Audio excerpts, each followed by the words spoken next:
qu'on ne doit pas influencer la personne en tant que psychologue dans son choix.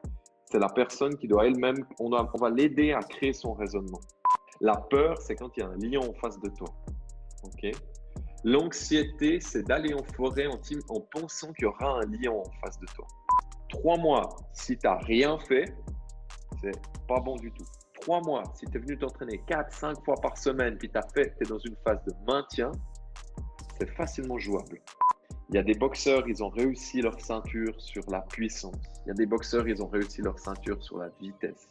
Il y a des boxeurs, ils ont réussi leur ceinture parce qu'ils avaient la mâchoire incassable. Donc, ils prenaient des coups et ils continuaient d'avancer.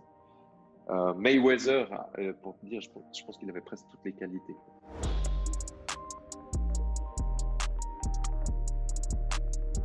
Bienvenue dans ce nouvel épisode. Avant de commencer, je voudrais remercier notre sponsor pour le podcast, Moxy Monitor. Si tu suis déjà mon travail, tu sais que le Moxy est un outil que j'utilise beaucoup pour effectuer des tests, mais aussi pendant les entraînements au quotidien. Pour ceux qui ne connaissent pas encore le Moxy Monitor, c'est un appareil qui utilise la technologie de la spectroscopie au proche infrarouge, ou NIRS en anglais, pour mesurer la saturation musculaire en oxygène et le volume sanguin en temps réel. C'est un capteur non invasif qui se place sur la peau et peut être porté pendant tout type d'entraînement ou activité sportive.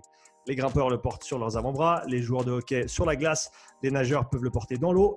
Je l'ai utilisé pour tester des joueurs de rugby, des athlètes de crossfit, des athlètes de sport d'endurance et bien plus. Le Moxy te permet d'individualiser les périodes de travail et de repos, d'optimiser la charge, les répétitions et les séries, d'identifier les seuils d'entraînement en temps réel et même de corriger les mouvements en fonction de ce que les données indiquent. Tu peux également utiliser le Moxy pour déterminer le facteur énergétique limitant d'un athlète ainsi que ses zones d'entraînement individuelles. Ce processus me permet de cibler le facteur limitant de l'athlète avec précision afin d'améliorer ses performances sans ajouter du volume superflu à son programme. Tu peux afficher et collecter les données sur une montre Garmin et tu peux également coupler le Moxy avec d'autres produits de testing physiologique tels que les systèmes VO2 Master, Pnoe et Cosmed VO2. Le Moxy est un produit que j'utilise depuis de nombreux mois avec beaucoup de succès et je le recommande vivement à tout coach, chercheur ou préparateur physique qui souhaite mieux comprendre et utiliser des données physiologiques dans le cadre de la santé, du fitness ou de la performance. Utilise le bon de réduction UPSIDE, UPSIDE pour un rabais de 5% sur moxymonitor.com/shop. Et maintenant, le podcast. Ok Steve, on est live sur le podcast, comment tu vas? Yes, la grande forme. On va faire la bagarre ce soir. Ça fait plaisir de te recevoir. On avait eu l'occasion, pour ceux qui sont intéressés, on avait eu l'occasion de faire un petit live, toi et moi, il y a de ça 2 mois en arrière, pour parler un petit peu des restrictions, Covid, comment rester motivé. Donc, pour ceux qui sont intéressés à entendre cette conversation, allez voir sur ma chaîne YouTube. Mais en attendant, Steve, pour ceux et celles qui ne te connaissent pas encore, est-ce que tu peux te présenter, s'il te plaît? Alors, en quelques mots, je suis entraîneur de boxe, psychologue. C'est un mélange des fois qui paraît un peu bizarre, donner des coups sur la tête alors qu'on essaye de la soigner. Mais ça fonctionne plutôt bien et on voit les gens sous différents aspects. Je suis également papa, marié et 33 ans, région lausannoise. Je dis toujours, je suis né en Suisse, j'ai l'esprit américain puis le cœur au Brésil vu que ma femme est brésilienne. Non, bah, ça fait... Ça résume un petit peu le personnage, quoi. Non, écoute, c'est parfait. Comment est-ce que tu as… Lequel tu as commencé en premier, la psychologie ou la boxe? La boxe, la boxe. Moi, me soigner la tête avant la boxe, c'était pas possible. Il fallait d'abord que je me défoule. J'étais un enfant très excité, très nerveux, tout le temps à vouloir, pas un conflit négatif, tu vois, mais moi, je trouvais que c'était un jeu, en fait. Pousser les gens à la récré, pousser ci, à l'école, être assis sur une table, c'était compliqué. Donc, la boxe m'a vraiment permis d'aller dans une étape. Et la psychologie, après, ça a permis, quand le feu il était un petit peu en train de s'éteindre, ça a permis de mettre un petit coup en plus pour vraiment apaiser les braises, quoi. Et la discipline de la psychologie, c'est quelque chose que tu as découvert tôt ou qui t'est venu comment du coup? Je m'intéressais toujours aux lectures. Je trouvais toujours que la psychologie, il y avait un côté de vouloir s'améliorer soi-même, tu vois, de se dire, je peux, euh, je peux faire mieux avec mon corps. Ça, j'avais vu ce que je pouvais faire avec la boxe, mais je pense qu'avec ma tête, je pouvais faire aussi beaucoup mieux. Et je pense que le corps et l'esprit sont liés. Et du coup, j'avais une avancée au niveau de mon corps, de comment je maîtrisais les choses. Et maintenant, le but, c'était vraiment de maîtriser mon corps, mon esprit aussi. Et je l'ai découvert comment dire, je voulais faire l'université en sport, tu vois, et j'ai fait tous les examens théoriques pour pouvoir faire la passerelle parce que moi, je suis pas un collégien, je suis quelqu'un qui vient du commerce. Et après, j'ai fait la maturité professionnelle commerciale. J'ai fini la HEG et j'ai décidé, vas-y, je vais à l'Uni. Et comme je dis, j'ai fini la première, hein, pas le bachelor de HEG, à Construire. Et du coup, je pars à l'Uni, je me donne à fond pour faire les examens d'entrée. Et je me dis, ouais, le sport à l'Uni, c'est de la rigolade. Moi, avec ma carrière de boxeur, je vais arriver, doigt dans le nez, nager, je sais nager, faire du hip-hop, je sais faire pour la Corée. Je me suis pris une claque dans la gueule, mais vraiment, je pense dans les pires résultats. Et ils m'ont dit, non, monsieur, vous ne faites pas l'Uni en sport.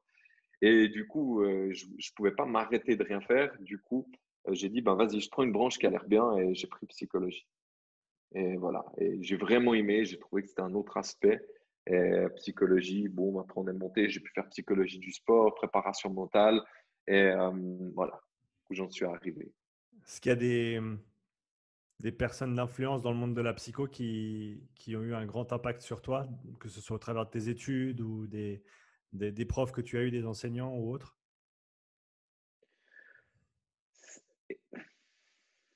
Moi, je crois que Tony Robbins, j'ai beaucoup aimé. Il n'est pas psychologue, tu vois, mais lui, c'est un gars que j'ai bien aimé dans sa façon de faire. C'est les premiers livres que j'ai lus, je pense, en psychologie, en mindset, c'était Tony Robbins. Et après, des fois, la psychologie qu'on avait à l'université, elle était très scientifique. Et, euh, et des fois, j'aimais avoir un discours plus motivationnel, peut-être avec une vulgarisation du jargon, tu vois. Parce que des fois, on est dans du truc technique, puis la recherche là, elle a montré ci, puis ça, puis ça. Puis des fois, tu as de la peine à connecter avec l'ouvrage. Et tout à coup, tu lis Tony Robbins, puis tu te dis, ah ouais, mais en fait, c'était ça qu'ils m'ont expliqué. Et tout. Est-ce que tu peux expliquer la discipline de la psychologie? À quoi ça sert? Qu'est-ce que c'est? Qu'est-ce qu'on peut en faire? Qu'est-ce qu'on peut en tirer? Parce que je me souviens, c'est plus du tout le cas, mais je me souviens quand moi j'étais jeune, si on me disait que un tel allait chez le psychologue, pour moi, il était un petit peu timbré. Il y avait quelque chose qui clochait un petit peu là-haut. C'est pas du tout la perspective que j'en ai maintenant, mais donc pour ceux qui peut-être pensent de cette manière ou autrement, comment est-ce que tu décrirais la discipline? Ben, c'est marrant ce que tu dis parce que moi, vu que j'étais turbulent à l'école, ils me disaient, ouais, il faut que tu ailles voir un psychologue, il faut que tu ailles voir ci. Et puis, c'était la honte parce que pour moi, j'étais un taré, j'étais le taré de l'école, tu vois, qui devait aller voir le psychologue parce qu'il était turbulent. Et même, je suis pas entré. Je me souviens que ma mère était entrée dans le bureau du psychologue et moi, je suis resté dehors. Et je disais, non, non, non, non, non, moi, je vais pas parce que je ne suis pas fou. Et c'est vrai que malheureusement, bah alors, quand tu es enfant, tu as le droit de.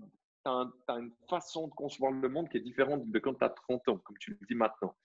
Et il faut savoir que le psychologue, c'est pas forcément quand tu es malade qu'il faut y aller. Je trouverais même qu'il faudrait y aller aux États-Unis. Chaque personne a son psy, a son coach, a sa personne qui va pouvoir aller parler durant la semaine. Et c'est des fois juste pour le choix d'une voiture. Tu t'hésites, ouais, là, je suis un petit peu dans une situation. Ma femme me dit de prendre une Golf 5. Ma mère me dit de prendre ça. Moi, je suis au milieu de tout ça. Je suis perdu. Limite, bah, appelle ton psy, quoi. J'irai là-dessus. Pour déjà calmer le truc du côté malade. Et après, écoute, c'est surtout avoir quelqu'un de neutre qui va être à ton écoute pour t'ouvrir tes propres portes. Tu vois, parce qu'on ne doit pas influencer la personne en tant que psychologue dans son choix. C'est la personne qui doit elle-même, on va l'aider à créer son raisonnement. Je dirais que c'est ça. Et la solution va émerger de la personne. Sinon, c'est de la manipulation. Est-ce que ça, c'est un souci au niveau professionnel dont il faut se soucier, entre guillemets, le fait parce que c'est vrai que c'est un cadre où tu dois, pour en tirer le plus possible, j'en ai fait l'expérience plusieurs fois et j'ai vraiment adoré. Euh, c'est un contexte dans lequel tu dois être très, très vulnérable. Tu dois être ouvert, tu dois vraiment partager ton point de vue, ce que tu penses, pour que le ou la psy puisse, comme tu as dit, t'orienter ou mettre en avant peut-être des suites de raisonnement que toi tu as ratées, simplement parce qu'on a tous nos biais, on a Mhm. tous la façon dont on pense. Mais ça demande quand même une certaine vulnérabilité, une certaine ouverture qui, en soi, est des fois assez difficile. Je pense je serais intéressant d'entendre ton expérience là-dessus, mais ça prend combien de séances avant qu'une personne soit vraiment à l'aise avec l'idée d'être ouverte, de partager, de s'ouvrir et d'être encore une fois, pour pouvoir bénéficier de ce que toi, tu vas pouvoir apporter en tant que psychologue? Alors, cet objet-là qu'on va parler, ça s'appelle l'alliance thérapeutique. Et ça prend un petit moment justement pour qu'elle se crée, qu'il y ait une confiance qui s'installe, tu vois, qu'il y ait un moment où tu te sens à l'aise, parce que c'est vrai que si t'es arrivé quelque chose de lourd, tu vois, déjà le fait de le partager, ben, c'est s'ouvrir à la personne, tu vois. Il y a différents cas de figure, hein. Ça peut être un traumatisme, tu as vécu quelque chose dans la rue qui était hyper violent, hyper sanglant, tu n'as pas envie d'en parler. Il y a des gens, au départ, ils nous parlent de certaines choses, puis tu sens qu'il y a une pièce du puzzle qui manque, mais tu vas pas forcer, parce que la personne, c'est elle qui décide quand elle va le dire, tu vois. Toi, tu es à l'écoute. Comme ça, je dirais 3 à 4 séances en moyenne, ça pourrait prendre vraiment pour que la personne se sente à l'aise, tu vois. Et je pense que on le voit aussi dans le domaine sportif, hein, quand on commence à coacher la personne, ben, entre la première séance et puis celle qu'on a par la suite, ben, c'est pas le même rapport, c'est pas la même relation en fait.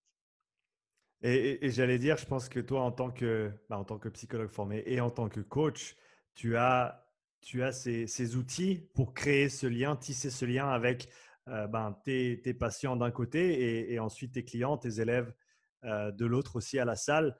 Je pense bien sûr, il doit y avoir une ligne à ne pas dépasser sur quelle pratique, quelle méthode tu peux employer, dans Ouais. quel contexte. Comment est-ce que tu fais la part des choses dans ce contexte-là? Alors, c'est vrai que j'ai deux casquettes, tu vois. Et par exemple, dans le sport, je suis beaucoup plus directif. Parce que là, le sport, si on parle de boxe, c'est vraiment pour moi, je le vois comme une science, tu vois. Et puis la science, après 15 ans que je suis dedans, il n'y a pas mille et une façons de la pratiquer. Et puis tu vois le sportif et tu dis, écoute, c'est comme ça, puis c'est pas comme ça, tu vois. Et puis là, tu es beaucoup plus directif. Dans la psychologie, malgré que la psychologie soit une science, la personne que tu as en face de toi, elle a sa propre science, tu vois, elle a son propre fonctionnement. Et du coup, là, tu es plus dans l'écoute, tu es plus à essayer d'entendre ce qu'elle veut partager et puis de l'aiguiller gentiment dans la direction qu'elle a choisie. Et aussi, ben voilà, la personne qui arrive dans la séance de boxe, par exemple, elle arrive en forme, elle arrive prête à l'action, elle arrive avec le feu. Et par exemple, la personne qui arrive dans une séance de psychologie, hein, je crée une image, hein, bien sûr, généralisante, elle arrivera peut-être avec un poids, tu vois, avec de la peine, avec des émotions négatives, de la tristesse, du stress, de la colère. Et là, c'est pas du tout la même manière de fonctionner. Si encore tu lui rentres dedans, ouais, vas-y, il faut que tu parles, là, il faut que je t'écoute, il faut que tu dises quelque chose. Là, c'est fini, tu vois. Donc, il faut bien vraiment changer ses casquettes. Et moi, j'aime même des gens que j'accompagne en psychologie, j'aime les accompagner aussi dans une séance de boxe parce que ça permet de donner une autre image de la personne, tu vois. Ça fait ressortir des choses, son corps, sa façon d'être, quand elle met son corps en action, change, son vocabulaire change, tu vois. Et puis tout à coup, tu entends qu'elle a des propos plutôt négatifs envers elle-même et que tu n'avais pas vu sur une séance de psychologie parce qu'elle te racontait une histoire. Est-ce que tu penses que ça, c'est une limitation du contexte dans lequel les gens consultent de manière générale avec un ou une psy, qui est un cadre qui est très, très unique, avec ses propres contraintes, avec ses propres limitations, qui fait que, comme tu le dis là, peut-être que tu n'as pas vraiment accès à la personne en entier, ou en tout cas pas à toutes les facettes de cette personne-là. Ouais. Alors là, ça, je suis convaincu. Et même, je vais te dire que là, maintenant, je suis en train de vraiment. Ma première partie, c'était vraiment de développer tout le contexte sportif. Et là, maintenant, je suis en train de développer tout le contexte psychologique. Ça, c'est vraiment mon but pour 2021. Et en fait, je ne vais pas autoriser qu'on puisse être avec moi sans au moins pratiquer une fois du sport dans la consultation, dans les séances qu'on va mener ensemble. Parce que justement, je ne veux pas que cette limite-là, eh bien, je la vive dans ce que j'essaie de pratiquer avec mes clients. C'est intéressant comme façon de mettre en lien tes deux passions. Euh, pour faire la transition un petit peu vers le sport, euh, quel principe de psychologie est-ce que tu vois applicable au sport, à la préparation mentale de manière générale? Des choses que tu aurais appris en tant que psychologue qui peuvent être mis au service d'un élève, d'un athlète, de quelqu'un qui veut s'améliorer dans un contexte sportif. Il y en a énormément. Je pense vraiment que toute la recherche scientifique sur le sport, sur la psychologie du sport depuis 1980, elle est énorme.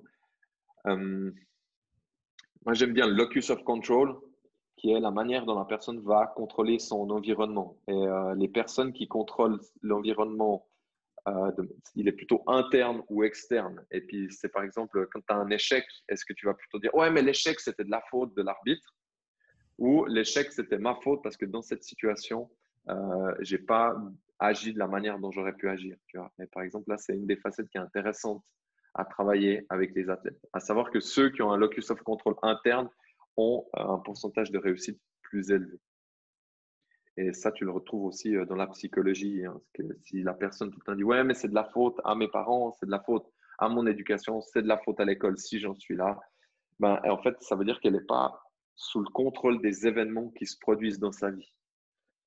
Et ça, c'est quelque chose qu'il faut vraiment pouvoir travailler à se dire non, mais en fait, c'est toi qui as ta part de contrôle. Et donc, celui que tu as ta responsabilité et tu as ton contrôle, tu peux donc actionner quelque chose pour changer euh, ton environnement, changer ta vie. Pour quelqu'un qui est très ancré dans cette façon de voir le monde, sans jouer les psychologues, sans l'être pour nous qui ne sommes pas psychologues, comment est-ce qu'on peut aider ces gens à reprendre le contrôle, prendre responsabilité de leur vie, de leurs actions, et au final pour en tirer beaucoup plus que s'ils sont juste là, à la merci du monde ou victimes de toutes les Hmm. choses qui se passent au quotidien. Alors, je pense que dans le discours, déjà, on va réussir à travailler avec la personne. Si déjà, bah, tu lui montres ce que toi, tu as vu en tant qu'observateur, en lui disant, mais écoute, regarde, dans cette situation, toi, tu dis que c'est le coach, mais en fait, moi, j'ai vu que c'était plutôt toi, là, dans cette situation, qui a réagi, effectivement. Euh, je pense que c'est déjà une bonne chose. Euh, la vidéo, par exemple, de filmer ce qui se passe dans un sparring, dans un combat, dans un match, pour que la personne puisse après elle-même se regarder, puis en fait dire, ah ouais, non, en fait là, c'était mon erreur. Effectivement, la faute de l'arbitrage, j'y ai cru, mais non, c'était moi. Donc ça, c'est aussi un super bon outil. Rien que lui expliquer la théorie, quoi, le locus of control, ben voilà, sache qu'il y a le locus of control, ça fait partie d'une des facettes de la personnalité, et sache que ben, ça fonctionne de cette manière, et toi, est-ce que tu sens que tu es plutôt externe ou interne?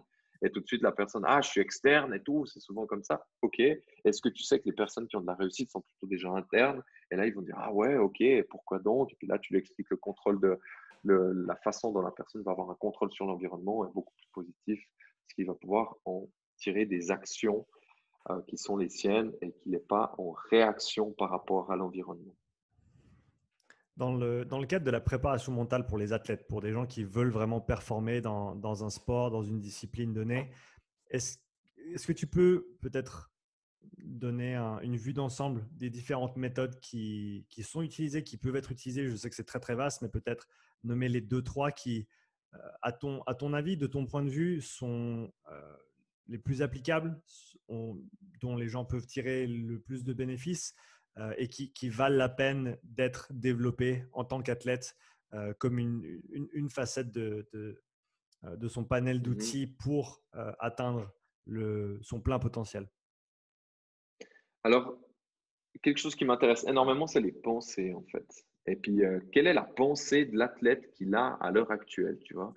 Et puis, souvent, la pensée et l'émotion sont liées. Et admettons, par exemple, un joueur de foot, là, c'est l'exemple que j'ai, euh, il rate son penalty. Et là, c'est intéressant de lui demander, mais tu as pensé à quoi? Quel était ton sentiment? Quelle était ton émotion? Et puis, peut-être qu'il avait des scénarios catastrophes, tu vois. Ah, mais si je rate, l'équipe va perdre, tu vois. Ou, le gardien, la dernière fois qu'il y avait un gardien qui avait ça, qui avait cette couleur de gant, il est parti à droite, alors moi, je tire à droite, tu vois. Et puis, déjà, d'analyser ses pensées, parce qu'à savoir que de nombreuses pensées sont fausses. On a Souvent, ça varie, mais on a jusqu'à 50 000 pensées par jour qui traversent le cerveau. OK? Sur ces 50 000, 95% sont, même plus de 95% sont fausses, erronées, et vont créer de l'anxiété euh, au sein de notre corps, tu vois. Et à savoir que la différence entre l'anxiété et la peur, parce que ça, c'est quelque chose à dire, souvent les gens, ils ont de la peine, je fais une petite parenthèse. La peur, c'est quand il y a un lion en face de toi. Ok. L'anxiété, c'est d'aller en forêt en pensant qu'il y aura un lion en face de toi. Est-ce que toi, tu vois la différence? Mhm. Ok, donc ça, c'est important. Et donc, c'est les pensées qui créent l'anxiété, parce que le lion, il n'est pas là en face de toi, mais c'est de penser que ce lion peut être en face de toi qui va t'arriver quelque chose. Tu vois. Imaginons avec un boxeur. Le boxeur, il pourrait te dire, moi, au troisième round, c'est tout le temps la merde. Il y a tout le temps, je reçois tout le temps un crochet au foie et tout. Donc, du coup, le boxeur, il va avoir commencé à avoir une garde un petit peu trop basse. Et puis, toi, si tu lui demandes pas qu'est-ce que c'est la pensée qui lui a traversé l'esprit, ben, il va pas forcément te la partager. Il va dire que c'est anodin. Mais cette pensée de dire, moi, au troisième, je me prends toujours un coup au foie, eh ben, il va commencer à construire quelque chose. Il va construire sa stratégie de match par rapport à cette pensée qu'il a eue. Et c'est pour ça que moi, en tant que coach, je dirais vraiment de décrypter ces pensées que les athlètes ils ont au fil de leur compétition, au fil de leur match, au fil de leurs entraînements. Et est-ce qu'avec certaines pratiques, on peut... Quel est l'objectif? Est-ce qu'on veut contrôler ses pensées? Est-ce qu'on veut ne plus avoir de pensées? Est-ce qu'on veut quand même penser mais ne pas y prêter attention? Alors, les pensées seront toujours présentes. La différence, c'est qu'à un moment donné, on peut rationaliser nos pensées. Se dire que déjà, quand quelqu'un dit tous les troisièmes rounds, je me prends un coup au foie. Tu vois, souvent, on met le mot, le tout, à chaque fois, toujours, tout le temps. Ou bien, tu vois, ça, c'est très connu, c'est de dire ah, mais il y a tout le monde qui dit que je suis gros. Tu vois, ou une connerie comme ça. Ok, il y a tout le monde qui dit que tu es gros, c'est ça que j'entends, que tu es en train de me partager. Ouais. Alors, est-ce que tu peux me dire, quand tu dis tout le monde, est-ce que tu peux me faire une liste de noms ou est-ce que tu peux me dire c'est qui tout le monde? Ah, et puis ça revient en fait, par exemple, c'est sa mère, la mère de la personne, et puis son cousin qui lui a dit ça. Puis déjà, on passe de tout le monde à deux personnes. Tu vois, et puis tout à coup, ça diminue l'intensité de cette pensée. Donc, dans le cas du boxeur, à tous les rounds, mes matchs, au troisième round, j'ai pris un coup au foie. OK, on réanalyse. Là, dans les 37 derniers combats, je donne un chiffre de nouveau, eh ben, tu as eu 3 fois un coup au foie. Donc, ce n'est pas à tous les combats. Et donc, est-ce que ça vaut vraiment la peine que tu mettes cette pensée en avant pour diriger ta stratégie de combat pour les prochains matchs? Comment est-ce que... Parce que c'est quand même là. Ouais, ouais. Excuse-moi, vas-y, je t'ai coupé. Ils disent, pour moi, certains disent que c'est l'action qui va créer la pensée, puis d'autres vont dire que c'est la pensée qui va créer l'action. Qu'est-ce que tu en penses? Ça dépendra. Mais c'est vrai que quand tu fais de la préparation mentale, c'est souvent tu as l'action, tu as la pensée, puis tu as de nouveau l'action, tu vois. Et Mhm. suivant comment ta pensée est erronée, ben, dans ta stratégie durant ta compétition, eh ben, tu peux peut-être mal te préparer. Comment est-ce que tu aides tes athlètes à gérer les échecs, que ce soit autour d'une échéance, autour d'une compétition, autour d'une performance qu'ils voulaient atteindre à un moment donné dans le temps? Alors déjà, c'est une analyse de qu'est-ce qu'il a échoué, qu'est-ce qui n'a pas été, tu vois. Et l'analyse, elle doit venir de lui aussi. C'est pour ça que la vidéo, c'est intéressant. Chaque fois qu'il y a un sparring, chaque fois qu'il y a quelque chose, une compétition, elle devrait être filmée et puis après, elle devrait être réétudiée. Et de cette manière, l'athlète, il peut se voir en action et lui-même faire sa propre vision. Une fois que cette vision elle est établie, toi, tu vas vers lui et tu dis, OK, moi, j'ai aussi vu ça. Qu'est-ce que tu en penses? Et du coup, il y a vraiment un discours là-dessus entre ce que lui, il pense, ce que toi, tu penses. Puis c'est pas un combat, ouais, écoute, c'est moi le patron, c'est moi qui dis ce que c'est faux, et puis toi, tu es comme ça. Non, c'est vraiment un discours où les deux, on va coopérer pour aller dans la direction de construire quelque chose pour la prochaine partie. Maintenant, ça, l'échec, forcément, il y aura des émotions. Hein, tu vois, quand tu perds un combat, tu perds un match, tu perds une ceinture, ben, suivant en plus le sport, tu prends des coups, tu peux prendre une commotion, ben, ça prendra un temps. Ça prendra un temps pour se remettre en forme, hein, psychologiquement, physiquement. Alors après, l'échec, tout le monde va le vivre différemment. Tu vois, il y en a de ceux, ils vont avoir un échec et puis ils vont arrêter. Tu, sur le moment. Après, peut-être qu'ils vont choisir. Ce qui est très important, en tout cas, c'est de ne pas prendre des décisions à chaud. Tu vois. Le boxeur, il a perdu ou tu as perdu ou tu as eu un accident. Ah, c'est bon, j'arrête. De toute façon, c'est une connerie, ce sport. Ça, c'est une réaction à chaud. C'est bien d'attendre quand même que l'émotion passe, que la blessure se cicatrise et qu'après, on dise, OK, maintenant, tu en es où? Qu'est-ce que c'est tes nouveaux objectifs? Qu'est-ce que c'est? Comment tu te vois dans le futur? Quelle est la direction que tu as envie d'entreprendre? Quand tu dis la blessure se cicatrise, comme tu l'as dit avant, dans un sport comme la boxe, on prend des coups. C'est possible qu'on souffre d'une commotion, par exemple. Et on sait qu'après une commotion, eh ben, on ne va pas penser la même chose que si on n'avait pas pris une commotion, si on n'avait pas pris des coups à la tête. Comment est-ce que tu aides un athlète, un combattant, à traverser cette phase difficile post-combat, post-défaite, post-commotion, où en fait, bien sûr, le côté émotionnel va ressortir et il ressortirait quoi qu'il arrive, mais il est soit amplifié, soit un petit peu modifié du fait de la commotion, du fait que, en gros, le cerveau, il n'est pas en état de fonctionnement optimal.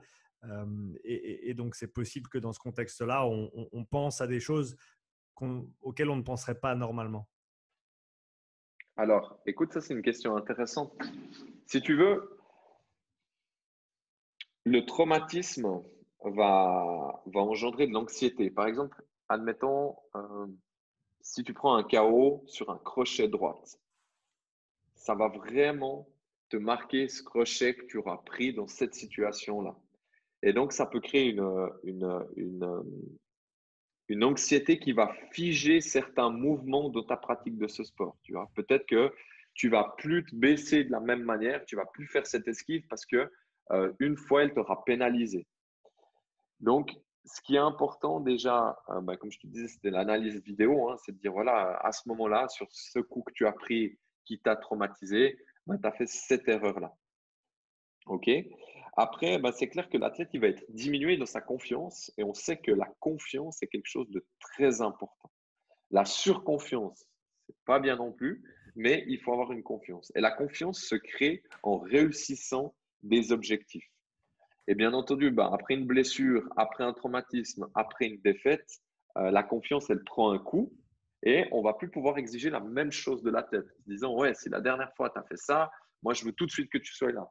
Peut-être que dans un premier temps, on va le faire recommencer des exercices avec des sparring partners qui vont être, donc un sparring partner, c'est quelqu'un avec qui tu travailles la boxe comme un vrai combat, mais avec les casques et puis sans enjeu. Et là, tu prends des sparring partners qui sont peut-être d'un niveau inférieur. Comme ça, il peut se remettre à l'aise sur ses esquives, tu vois, il peut reprendre confiance. Et petit à petit, tu augmentes l'intensité, tu augmentes la qualité des adversaires d'entraînement pour qu'ils se retrouvent du nouveau au niveau d'avant et qu'ils le dépassent. Ça va aussi être dans la relation qu'il a avec son coach. Tu vois. Si le coach il a confiance en lui, l'athlète sentira, moi, mon coach, il a confiance en moi. OK, ça veut dire que moi, je peux aussi avoir confiance en moi. L'athlète, il va sentir. Si toi, tu lui dis non, j'ai pas confiance en toi, écoute, ça va pas le faire, c'est clair que l'athlète, il va aussi être impacté par ça, par l'influence des gens qui sont autour de lui. On a parlé de beaucoup d'éléments qu'on peut contrôler très très souvent, en tout cas dans la façon dont on réagit aux choses. Maintenant, si on parle on prend l'exemple de la situation actuelle, on avait bien développé ça quand on avait fait le live, toi et moi, mais pour retourner un petit peu dans ce contexte-là, comment est-ce que tu aides quelqu'un à garder la flamme, à rester motivé quand on n'a pas d'échéance, quand on n'a pas de calendrier, quand on n'a pas de combat, quand on ne sait pas ce qui va se passer, sur quoi on se concentre pour continuer à avancer, continuer à progresser et pas être en gros perdu au milieu de nulle part dans sa tête du fait qu'on n'a pas nécessairement ces repères externes pour cadrer notre préparation, nos entraînements, notre focus, etc. Alors écoute, c'est vrai que je peux pas te le cacher que cette situation, de toute façon, la performance, la motivation a été impactée hein, par le Covid et que tu sois travailleur, que tu sois coach, que tu sois athlète, ça nous a tous impactés. Euh, Je pense que ce qui était déjà important, c'était de se dire, ce sport, on le fait par plaisir. Et même s'il n'y a pas de compétition, on doit être heureux d'aller à la salle et puis de pratiquer ce sport. OK? Ça, pour moi, c'était important. La priorité, c'était peut-être pas que les athlètes soient sur une montée de performance, mais que déjà, ils continuent d'aimer à pratiquer ce sport. Et puis les exigences, elles étaient plus autant élevées qu'avant, tu vois, en disant, bah, écoute, venez, même si tu arrives en retard, on va pas se fâcher, tu es arrivé en retard, on va pas te rajouter une pression supplémentaire parce que malheureusement, il y a eu un bouchon sur la route, tu vois. Déjà, c'était de dire, OK, on calme le jeu un petit peu, ça n'a rien de voir. On voit les gens, ils étaient tous un petit peu tendus. Donc, nous, notre rôle, c'était plutôt, OK, cool, on sait qu'il y a le Covid, c'est déjà pénible, tu es déjà venu à la salle, tu as déjà réussi quelque chose. Ensuite, c'était de continuer à dire, bah, écoute, la compétition, on ne sait pas quand elle va commencer. On est un petit peu en mode off-season, donc voilà, fais à la cool, fais du sport, amuse-toi, entraîne-toi, aie du plaisir, ne lâche pas les gants. Si tu viens 4 fois par semaine au lieu des 6 fois, ça va très bien. Si une fois tu viens 3 fois, tu viens 3 fois. OK? Puis pas commencer à créer un sentiment de frustration, puis qu'après l'athlète, ah mince, je m'entraîne pas assez, puis je me sens pas bien, puis il y a le Covid, puis je me sens encore moins bien. Et puis après, tu viens dans un cercle vicieux où finalement, tu peux malheureusement même aller jusqu'à arrêter ton sport, quoi, parce qu'il y a trop d'éléments négatifs. Je pense que c'était ça qui était important. Et ça a payé pour beaucoup. Ils sont venus, ils ont eu du plaisir. Et maintenant, bah, tu vois, on a une date là qui est que fin août, les combats vont reprendre. Et donc, moi, j'ai commencé à dire, vous allez voir, quand on a eu les nouvelles restrictions, septembre, il y a les combats qui vont apparaître. OK? Et là, on n'était pas faux. Fin août, il y a des possibilités de faire combattre des athlètes. Et ça fait juin, juillet, août. Ça fait 3 mois. 3 mois, si tu n'as rien fait, c'est pas bon du tout. 3 mois, si tu es venu t'entraîner 4, 5 fois par semaine, puis tu es dans une phase de maintien, c'est facilement jouable. Donc là, maintenant, de savoir qu'il y a un nouvel objectif qui arrive, tout le monde est en train de remonter. Donc voilà, moi, je pense que la période, elle s'est plutôt très bien passée quand. Pour tes compétiteurs, pour ceux qui veulent aller combattre, pour ceux qui se préparaient peut-être pour un combat avant que tout ne ferme et qu'on ne puisse plus pratiquer nos sports respectifs comme on le voulait et comme on devait le faire. Côté pratique, comment est-ce que tu as organisé cette saison off, on va dire, forcée? Est-ce qu'il y avait peut-être plus de préparation physique? Est-ce qu'il y avait beaucoup plus de travail au sac? Est-ce qu'il y avait beaucoup plus de travail en shadowboxing? Comment est-ce que tu as ajusté tout ça, côté très pratique, pour faire en sorte qu'ils continuent à pouvoir, comme tu l'as dit, soit se maintenir et peut-être dans certains cas, continuer à se développer malgré les circonstances? Alors, ben, écoute, la boxe, il y a deux choses qui sont très importantes. Il y a le côté personnel où on va travailler soi-même, bah, justement en shadowboxing, on va travailler la préparation physique. Et il y a le côté où on doit ces techniques-là, ces apprentissages-là, les mettre en action dans un sparring. Et forcément, bah, ça, c'était interdit. Donc, on a mis, tu vois, il y a deux choses fortes. Et puis, ma foi, il y en a une qui a un petit peu augmenté, puis l'autre qui a diminué. Tu vois, pendant quelques temps, c'était cette pratique personnelle. Alors, ça se passait bien entendu en extérieur dans cette première période. Alors là, on sortait tout le matos qu'on pouvait, euh, on travaillait avec les élastiques, on travaillait avec la corde à sauter, on faisait beaucoup de cardio, on faisait beaucoup de shadowboxing. Euh, on a même eu sorti des sacs en extérieur, donc comme ça les gens pouvaient continuer à s'entraîner. Euh, Qu'est-ce qu'il y a eu d'autre? Écoute, je crois il n'y avait pas forcément un plan qui avait été créé en mode voilà, on va tester. Là, il faut que tu sois à ce moment, tu vois. Il n'y a pas eu tout ce testing qui a été fait en mode on va. C'est comme je t'ai dit, moi, je ne pense pas que je voulais rajouter une pression supplémentaire sur ces athlètes, de faire un testing et puis de mesurer alors qu'ils ne savaient pas du tout quand leurs objectifs ils devaient les atteindre. C'était plutôt bon, venez là, on va se faire plaisir, on va transpirer, on va faire un peu de cardio, on va faire un peu de force et puis on va gentiment regagner la salle. Là, maintenant, on a regagné la salle. Donc, c'est beaucoup plus intéressant parce qu'on peut faire du travail au sac. Nous, on a aussi un espace athlétique. On peut travailler de la force. On a des cages à squat. Donc là, on recommence à avoir un plan d'action qui est plus intelligent. de manière générale, si on peut parler maintenant de préparation physique pour les sports de combat, comment est-ce que toi, vu que tu fais les deux, tu portes ces deux casquettes-là aussi au sein de ton club, comment est-ce que tu organises une préparation physique pour un sport de combat et est-ce que selon le sport, tu vas avoir des approches très, très différentes ou est-ce que ça reste général dans la nature de la chose? Alors écoute, moi, je te donne un exemple qu'on discute souvent, par exemple avec les athlètes qui ont des maux de dos, tu vois. Et puis le squat, c'est quand même quelque chose qui est hyper important. Et en même temps, eh ben, tu vois, en boxe, quand on fait un squat, si on prend un coup de poing, la largeur d'un coup de poing, tu vois, moi, j'ai besoin de me baisser juste ce qu'il faut pour que j'esquive le coup. Donc, par exemple, un athlète qui aura des douleurs de dos, au lieu de faire le squat complet et puis qui aura vraiment tout l'engagement du bassin et puis que ça va tirer sur L5, L6, là, les vertèbres les plus connues chez ceux qui ont des hernies, moi le premier, on dit, ben, écoute, on va faire des demi-squats ou des tiers de squat et on va charger plus, tu vois, par exemple. Donc, moi, j'adapte quand même la préparation physique au sport qu'on va exécuter. Donc, les mouvements d'haltérophilie, ils sont super cool, mais je n'ai pas besoin d'exiger qu'on aille jusqu'en bas parce qu'on n'a pas une compétition olympique qui va devoir faire que son squat, eh ben, ça soit un squat vraiment parfait. Donc, il doit être exécuté juste, correctement, mais il n'a pas besoin de descendre jusqu'en bas, par exemple. Ça, c'est déjà une première chose. Donc, j'adapte là-dedans. Après, ce qui est important, c'est de se dire, on a des athlètes qui sont dans la plupart du temps amateurs ou semi-professionnels. Et même le vrai pro en Suisse n'existe pas. La, Comme je dis ça, ça veut dire que la plupart, ils ont un travail la journée et ensuite, ils vont aller combattre le week-end et s'entraîner le soir. Ça veut dire que déjà, ta préparation physique, elle doit être adaptée à cette vie professionnelle qui travaille toute la journée et que le soir, il doit encore passer 1 heure et demie, 2 heures d'entraînement. Et donc, si tu veux pas non plus que la personne soit rincée, tu dois faire des concessions sur cette préparation physique. Tu vois, c'est pas le truc. Tu as un athlète. Moi, par exemple, j'ai un programme de Phil Darrow. C'est un des gars que j'ai beaucoup suivi, que j'ai été faire des séminaires avec lui à Londres. Et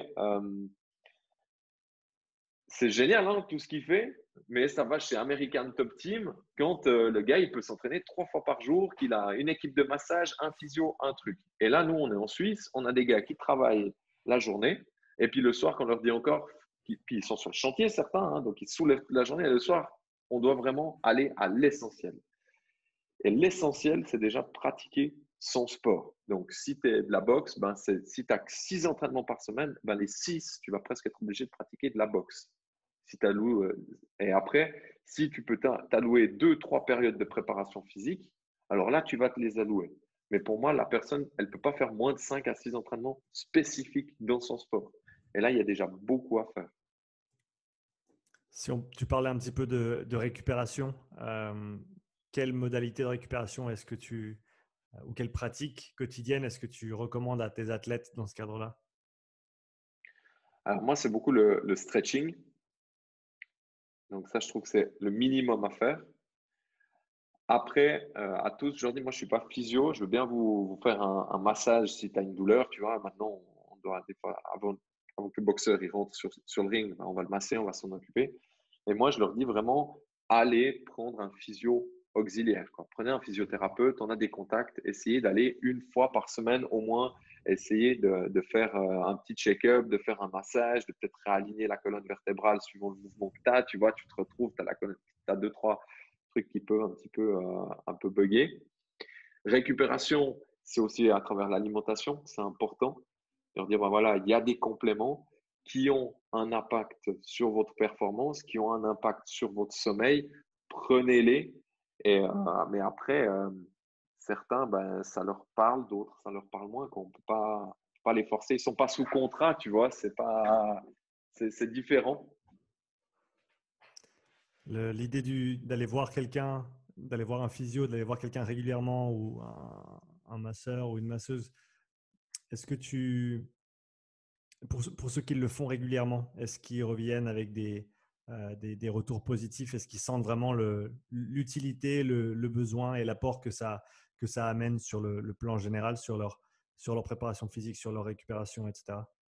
Ouais, clairement. clairement. Tu vois, certains, ils ont l'épaule qui leur fait mal, certains, ils sentent, tu vois, ces mouvements de boxe quand même explosifs. Tu vois que tout à coup, tu peux vite te froisser un muscle, tu peux vite te bloquer, euh, comment on dit, une vertèbre et même te sortir une côte, hein. Moi, sur une droite, je me suis sorti. Elle n'était pas sortie, elle était légèrement déplacée et tu sens vraiment le muscle était contracté à chaque fois. Et donc, ça permet vraiment enfin, toi-même, tu peux pas te la débloquer, quoi. Je veux dire, tu as besoin d'une aide externe à un moment. Et c'est important aussi de la prendre avant que la blessure arrive, tu vois. Des fois, tu tires, tu tires, tu tires, tu dis, ouais, mais c'est bon, ça va passer, ça va passer. Et puis, en fait, si tu avais été deux, trois fois chez le physio, il aurait pu justement s'occuper de toi puis éviter que tu aies cette blessure qui arrive. Tu as parlé des entraînements de boxe et de la fréquence qui est nécessaire pour vraiment développer les compétences qui vont te permettre de, si pas exceller, au moins réussir dans le sport en tant que combattant. Est-ce que je peux parler un petit peu du contenu des séances de boxe? À quoi ça ressemble une séance de boxe? À quoi ressemblent les 6 séances dans la semaine? Quel type d'exercices sont faits? Est-ce que ça change beaucoup d'un combattant à l'autre, etc.? Alors, les séances, écoute, les outils, pour moi, les plus principaux, déjà, c'est la corde à sauter. La corde à sauter, tu fais tes trois rounds. On travaille en termes de rounds. Donc, un round, c'est 3 minutes. Après, certains décident de faire 1 minute de pause, certains 45 minutes, certains 45 secondes et 30 secondes. OK? Après, la corde à sauter, moi, ce que j'aime beaucoup, c'est qu'on est dans un sport qui va te demander tout à coup euh, d'être sur un temps de pause, d'analyse et tout à coup sur un temps de rapidité, d'explosivité avec des mouvements très rapides, explosifs, anaérobiques, où tout à coup, on va monter vraiment sur 5 secondes, on va brûler ses réserves d'ATP.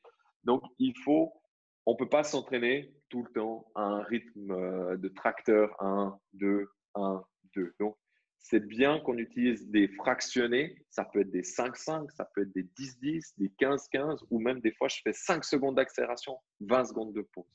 Donc, fractionner son rythme d'entraînement. Ça, c'est très, très important. Tu peux le fractionner à la corde, tu peux le fractionner au shadowboxing, tu peux le fractionner au sac. OK? Concernant le sac, ce que moi j'aime beaucoup, c'est par exemple fractionner vitesse, mais aussi fractionner puissance. Pendant 10 secondes, mais t'envoies tout ce que tu peux, une série toute simple, gauche, gauche, droite, mais tu frappes, tu frappes, tu frappes vraiment jusqu'à ce que tu sentes que tes muscles soient, comment dire, qu'on ait des courbatures le lendemain. Si tu as vraiment travaillé en force le soir, le lendemain, tu auras des courbatures qui seront au niveau de l'épaule, même au niveau des abdos, parce que tu auras l'enclenchement de la rotation au niveau abdominal du dos. Et là, c'est que pour moi, tu auras vraiment travaillé fort. Donc, c'est ce type d'entraînement en termes physiques que tu fais. Après, tu as tous les entraînements techniques, d'utiliser une corde, d'esquiver, de faire la coordination. Pour moi, il y a 3 types de coordination. La coordination parallèle, où tu fais main gauche, jambe gauche. Donc, quand tu avances, savoir que la boxe, ce n'est pas un sport sur place, mais c'est un sport que tu avances, que tu recules. Et ce qui est important, c'est de reculer, avancer en frappant. Donc, d'avoir 2 actions à l'intérieur d'un mouvement. Bien sûr, il y a la coordination croisée, donc ça veut dire que c'est ta main gauche qui frappe et c'est ta jambe droite qui avance ou qui recule.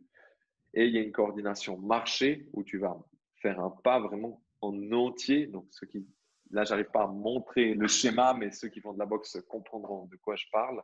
Et là, tous ces mouvements-là, tu peux passer plusieurs heures à créer une coordination où tu n'as plus besoin de commencer à demander que quand tu vas frapper la gauche, tu vas devoir faire une coordination croisée, parallèle ou marché. Et donc là, c'est très, très cérébral. Et après, tu avais la corde, tu avais ça. Bien sûr, le travail aux pattes, c'est là où vraiment tu vas spécialiser avec ton athlète, dire ben, tu lui tiens les pattes et tu vois par rapport à sa physionomie, par rapport à sa puissance, ses défauts, par rapport à l'athlète qu'il va avoir en combat. Là, tu vas commencer à simuler des parties. Est-ce En qu'il y a une, disant, ouais. est-ce qu'il y a une compétence ou un aspect spécifique de la boxe qui prend plus de temps à développer que les autres? On va dire quand tu prends quelqu'un qui peut-être est nouveau ou qui a déjà un certain background en boxe et que tu veux les amener vers un niveau plus avancé, quels sont les éléments qui vont prendre le plus de temps à être améliorés? Bah, tu vois, chaque athlète est différent. Il y en a de ceux, ils ont une force de malade, tu ne sais pas pourquoi. Et pourtant, ils ont pas de coordination. Mais ils frappent, mais un truc de fou. Il y en a de ceux, ils sont hyper techniques. C'est des techniciens nés, vraiment. Hein. Limite, ils font mieux que moi à certaines techniques. Et quand ils sont dans le ring, tout à coup, il y a un blocage. Tu vois, ils sont là en mode, oh waouh, il y a des coups qui arrivent. Ok, boum, je me perds. Euh, il y a de ceux après qui, par exemple, franchement, ils sont tous différents, quoi. Il y en a, et chacun, on doit travailler justement sur ces qualités-là. Il y en a de ceux, ils retiennent trop leur coup. Ils ont été formés, par exemple, à peine ils touchent, le coup, il revient en arrière, alors que le coup doit traverser. Et là, il faut commencer à faire un nouveau travail en disant, mais écoute, c'est pas juste de la touche, la boxe, c'est vraiment impacter ton adversaire. Et c'est juste des fois, il manque 5 centimètres pour que la personne ait vraiment un coup efficace. Certains sont trop calmes, il faut les activer. Certains sont trop actifs, il faut les calmer. Euh, c'est hyper intéressant. Chaque individu est différent et puis il y a un travail vraiment spécifique à faire. Est-ce est-ce qu'il y a un de ces profils qui, pour toi, est le plus difficile peut-être à développer?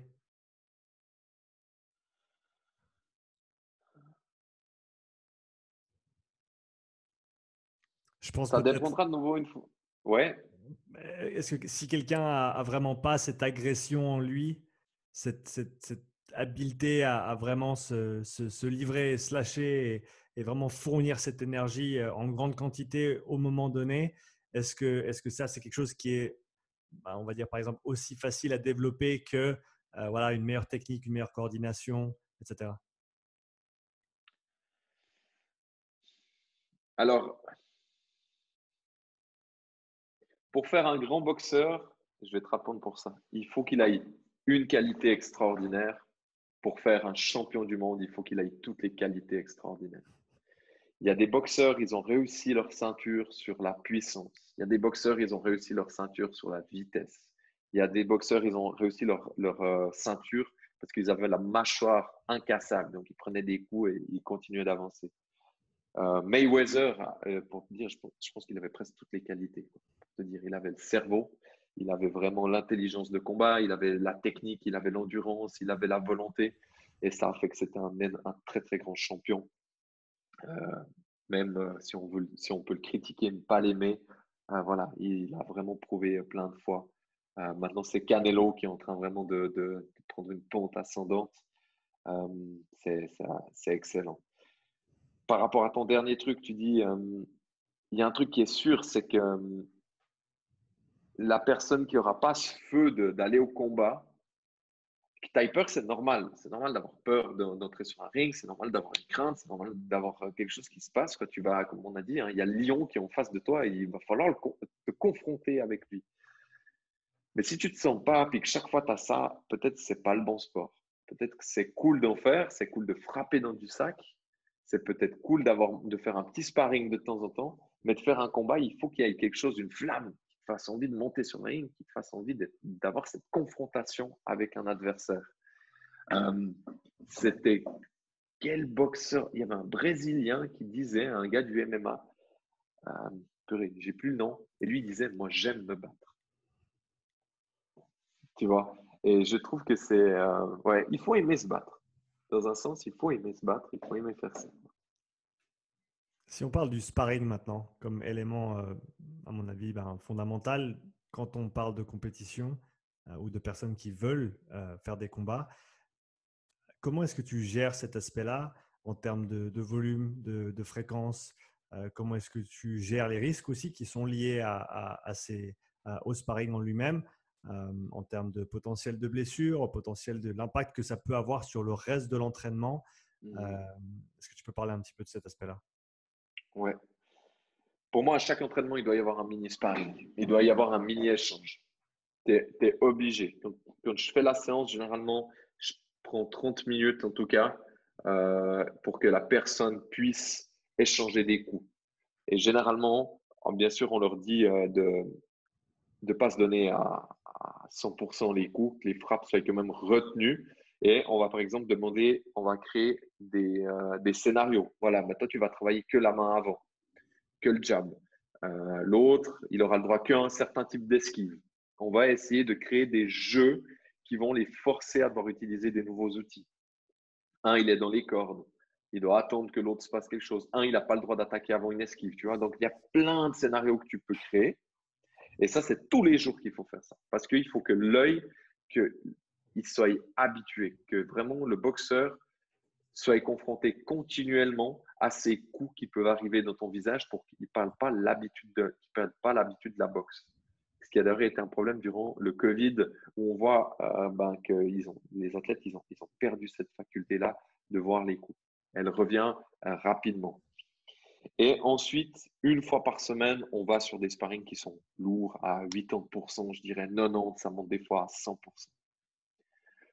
Pour protéger, il faut faire un excellent échauffement. Il faut être prêt déjà avant de faire ces sparring qui sont lourds. Ça veut dire, si le gars il revient d'une blessure, tu ne l'envoies pas sur un sparring lourd, c'est sûr qu'il va se blesser. Il faut trouver des gens qui sont d'un bon niveau, les deux, parce que s'il y en a un qui est énormément fort et l'autre qui est faible, ça va être un carnage, ça ne sert à rien de faire ça. Et après, certains, tu peux leur dire de mettre le casque ou pas. Il y a des études quand même sur le casque qui disent que ça favorise le nombre de coups à la tête parce que l'impact est plus grand et puis il y a aussi une sensation de surprotection. Donc, il faut voir suivant le boxeur. C'est clair que s'il a un combat 5 jours plus tard, le casque, c'est important parce que ça serait dommage pour une ouverture à la tête qu'il ne puisse pas combattre. C'est plutôt l'ouverture qui est problématique plus que la commotion en elle-même. Parce que finalement, moi entre casque ou pas casque, je trouve que les coups, ils font autant de choc à la tête. J'aimerais bien parler aussi des jeunes et de la boxe. Je me rappelle juste de tête comme ça, voir plusieurs émissions télé où on voit des coachs de boxe peut-être des anciens boxeurs et ensuite coachs qui vont peut-être dans des quartiers qui sont un petit peu plus défavorisés, où il y a peut-être un petit peu plus de violence, des jeunes qui ont peut-être moins de repères et qui arrivent à créer une communauté autour de ce sport, autour de la boxe, qui arrivent à canaliser cette énergie, chose qui pourrait à première vue être presque contradictoire, où on se dit on va aller encourager des jeunes qui peut-être ont déjà des tendances qui sont un petit peu violentes à pratiquer un sport de combat. Est-ce que tu peux nous aider à réconcilier ces deux aspects-là, s'il te plaît? Ouais, bien sûr. Écoute, la meilleure image, c'est, et là peut-être certains connaissent, c'est les hyperactifs, on leur donne de la Ritaline. Alors que la Ritaline, c'est un stimulant. Et on s'est dit, non mais attends, pourquoi on donne à un excité encore plus quelque chose qui l'excite? Et tout le discours, il est que ça paraît fou, hein. Tu te dis, non mais attends, il est déjà surexcité et on va encore plus l'exciter. Donc, en fait, le fait de donner de la Ritaline va permettre, en fait, la personne est excitée parce qu'elle a un manque cérébral et donc l'excitation cérébrale qui va être produite par la Ritaline va permettre d'apaiser le manque d'excitation cérébrale et donc ce manque d'excitation cérébrale va pouvoir apaiser le corps du jeune qui est sous ce traitement-là. Voilà comment ça fonctionne. Et je pense que la boxe, c'est la même chose, tu vois. Ces jeunes, certains, ils ont envie vraiment d'aller ils ont ce besoin de violence, ils ont un besoin, et c'est humain, hein, ce contact physique, il existe depuis des années, on va pas l'annuler, on va pas le cacher non plus. Cette violence, elle existe, elle est au fond de nous. Elle est plus prononcée chez certains que d'autres, et il faut trouver un moyen de la canaliser. Et cette canalisation, c'est de dire, au lieu que tu utilises cette violence dans la rue avec des règles à toi, avec des règles qui sont malsaines, vicieuses, on va utiliser des règles de boxe où tu vas pouvoir engager cette violence à travers un ring, à travers des arbitres, à travers quelque chose. Et en fait, finalement, le jeune, ce manque qu'il avait, ce manque de violence, il a pu l'avoir dans un ring, dans un cadre qui est sécurisant, qui est régulé. Est-ce que c'est quelque chose que tu aimerais voir peut-être plus développé, des activités physiques ou plus spécifiquement des sports de combat à la portée de plus de jeunes de manière générale? Je pense qu'il y a encore énormément à faire. On devrait aller dans les prisons en Suisse. On le voit, ils le font en Thaïlande, ils vont dans les prisons, ils font ça, et puis ça a des effets qui sont très positifs. Et en Suisse, on devrait le faire. On a les capacités vraiment d'arriver avec tous les clubs de boxe qu'il y a autour de notre région, boxe anglaise, boxe thaïlandaise, même MMA, et finalement bah, d'offrir ce moment, ce besoin de violence à des personnes qui sont en difficulté. Et des Tu fois, il suffit juste de prendre quelques coups dans la gueule et puis, puis tu dis, OK, ben, en fait, j'en ai plus besoin, quoi. J'ai vécu le truc, quoi. C'est bon.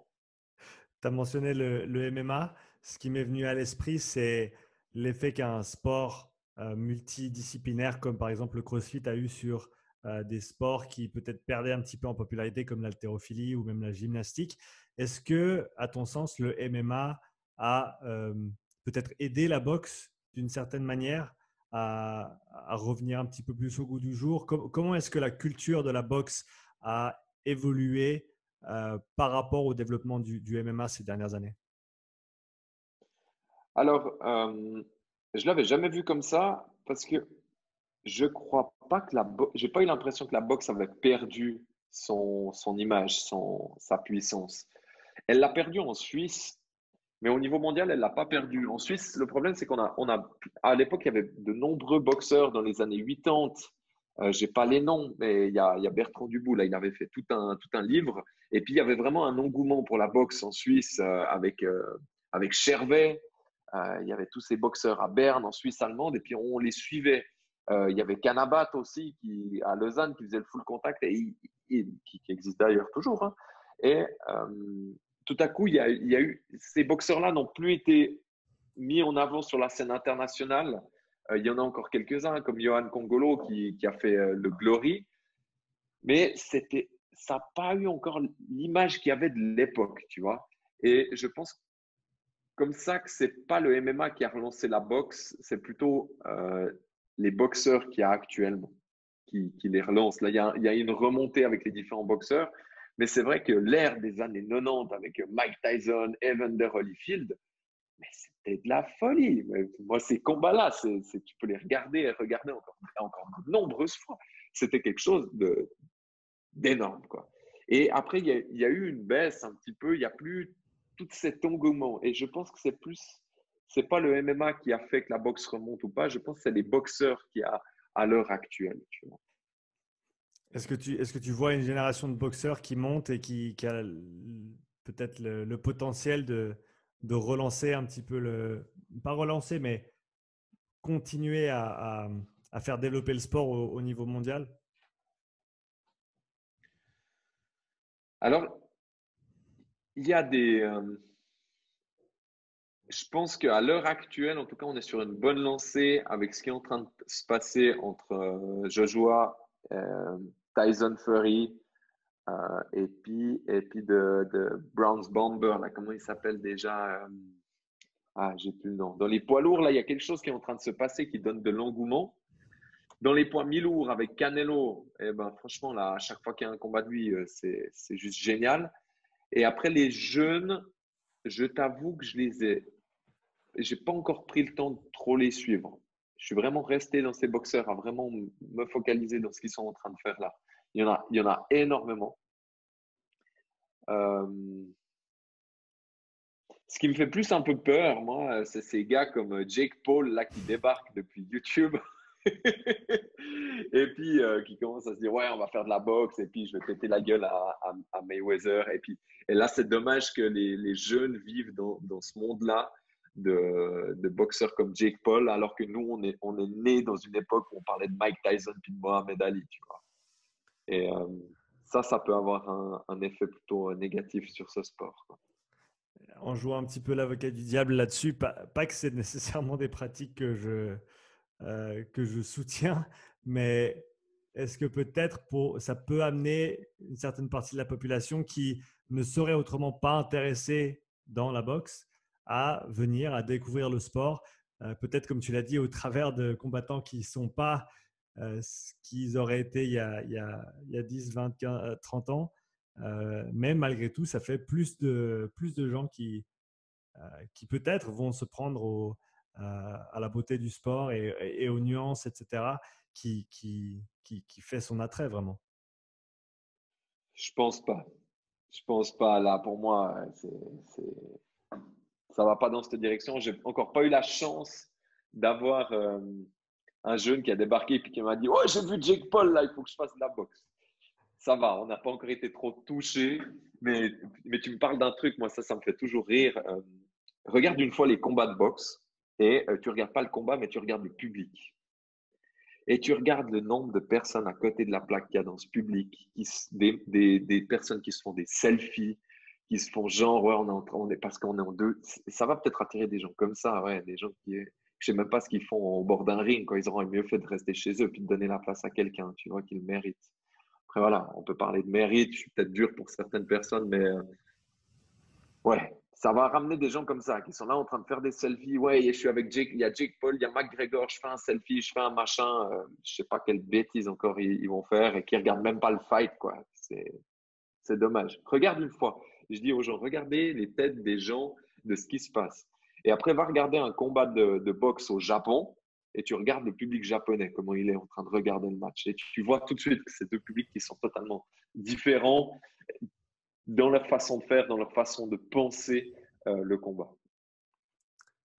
Sans revenir sur ce que tu viens de mentionner avec des personnes qui peut-être ne pratiquent pas le sport pour les meilleures intentions, on va dire.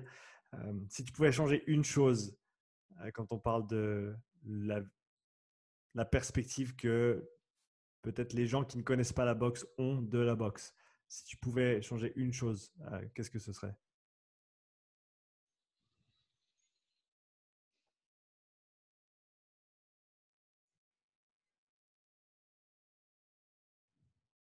Il y a une image des fois négative de la violence qui est véhiculée par ce sport. On dit c'est un sport violent, on ne veut pas le faire. Il y a des parents, ils ne veulent pas inscrire leurs enfants à la boxe sous prétexte que c'est violent, sous prétexte qu'ils vont prendre des coups, qu'ils vont se faire mal. Et en fait,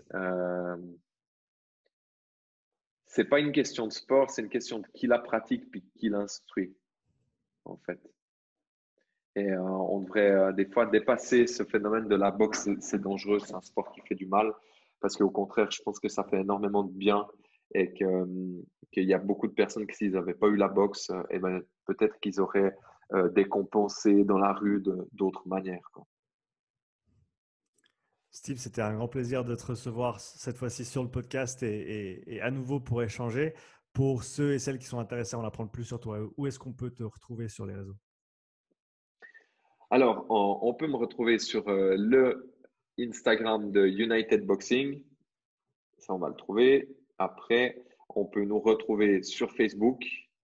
Moi aussi, si on veut me retrouver sur mon Instagram, mais c'est pas un Instagram de podcast, c'est juste un truc privé, Steve Baudin. Voilà, ceux qui ont envie de voir deux, trois choses, quoi. Mais la meilleure chose qu'on peut venir pour me retrouver ou retrouver l'équipe, c'est de venir vous entraîner, de faire un essai chez nous, de regarder, faire un combat de boxe sur unitedboxing.ch. On peut s'inscrire, on peut venir faire un essai et peut-être qu'on peut changer la vie de quelqu'un à travers cette séance d'essai sur notre cher sport. Donc voilà. Merci beaucoup, Steve. C'est un grand plaisir d'échanger avec toi aujourd'hui. Merci Sean, vraiment grand plaisir pour moi aussi. À tout bientôt. Ciao, ciao. À bientôt, ciao.